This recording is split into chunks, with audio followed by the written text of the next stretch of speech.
Kayo ang dahilan kung bakit di ako sumuko sa mga bagay na kung ba't ang luha ko'y tumulo. Ito ang mensahe ko upang aking ipahatid sa mga tropa, kaibigan, kapangkat at kapatid. Pasasalamat kong kay tagal ko nang gustong sabihin. Ang puso ko ang gumawa nitong aking awitin. Para sa inyong lahat, ito ang tanging paraan. Sa mga taong para sa akin ay palaging nandyan. Hambog.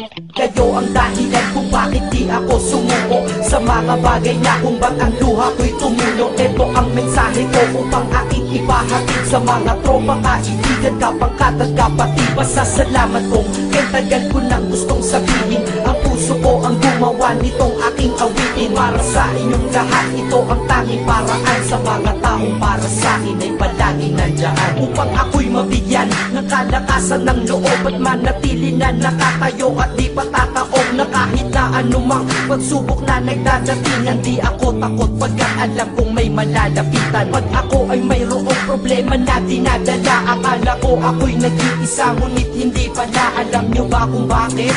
Kasi andyan sila, handa na iabot ang tulong nagmula sa kanila. Walang reklamo at walang hinihingi na kapalit. Kaya di lang kaibigan turing ko kundi sang malapit na kapatid. Sila'y kinikilala kong ikalawa na pamilya. Wag ko daw isiping mag-isa ka pa. Dahil sila'y aking sandalan, di ako pinabayaan. Damahin ko kalungkutan, di nila pinapayagan. Kung wala kayong lahat kaibigan ko, marahil wala na rin ako. Ngunit nandito pa ako dahil kayo ang dahilan kung bakit di ako sumuko sa mga bagay na kung ba't ang luha ko'y tumulo. Ito ang mensahe ko upang aking ipahatid sa mga tropa, kaibigan, kapangkat at kapatid. Pasasalamat kong kay tagal ko nang gustong sabihin. Ang puso ko ang gumawa nitong aking awitin. Para sa inyong lahat, ito ang tanging paraan. Sa mga taong para sa akin ay palaging nandyan. At di kayo nawawala at di ako tinalikuran. Yan ang dahilan kung bakit hindi ko kinalimutan ang aking pinagmulan. Pakikisama nangunguna. Pag nakita ka ng tropa sasabihin, shot ka muna. Pag nabatrip sa pamilya, lalabas ka lang ng bahay. Lakad lang ng konti, andyan sila at merong tagay na inyong pagsasaluhan at inyong pinapaikot. Simpleng tulong yan nilang unti-unting pinapalimot. Ang problema mong pasan-pasan sa mga pangyayari sa tahanan o sa pera o kahit pa sa babae. Kahit sa gulo o away, tila ba mga sundalo, di pwedeng maiwan ang isa, manalo o matalo. Ganyan ang kaibigan ko, mas kilala bilang barkada. Kung ako'y mamamatay na bukas, ako'y handa na. At kung may ikalawang mundo o buhay para sa akin,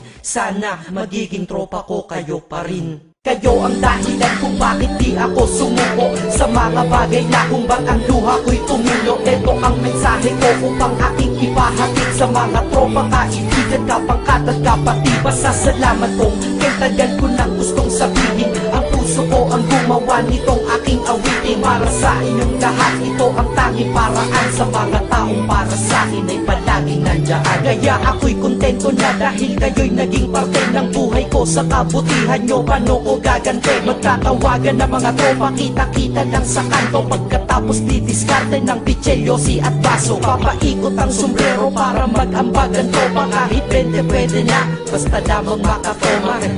Ganito kami, at least magkakaramay. Kaya wag kang magtaka kung ba't masasaya ang tambay. Dahil tambay ay binubuo ng samahan na tunay. May kaibigang adik, mabait, iba ay merong sungay. Oo, iba-iba ang aming mga katauhan, pero iisa ang grupo pag sa trip at kagaguhan. Pag ika'y nalulungkot, kanino ka ba lumalapit? Pag nais mong bumitaw, kanino ka ba kumakapit? At kanino ka lumapit sa oras ng kagipitan? San pa ba? Diba sa kaibigan? Kayo ang dahilan kung bakit di ako sumuko sa mga bagay na kung ba't ang luha ko'y tumulo. Ito ang mensahe ko upang aking ipahatid sa mga tropa, kaibigan, kapangkat at kapatid. Pasasalamat kong kay tagal ko nang gustong sabihin. Ang puso ko ang gumawa nitong aking awitin. Para sa inyong lahat, ito ang tanging paraan. Sa mga taong para sa akin ay palaging nandyan. Salamat. Acero Records, Sad Productions, hambog ng Sandro Crew.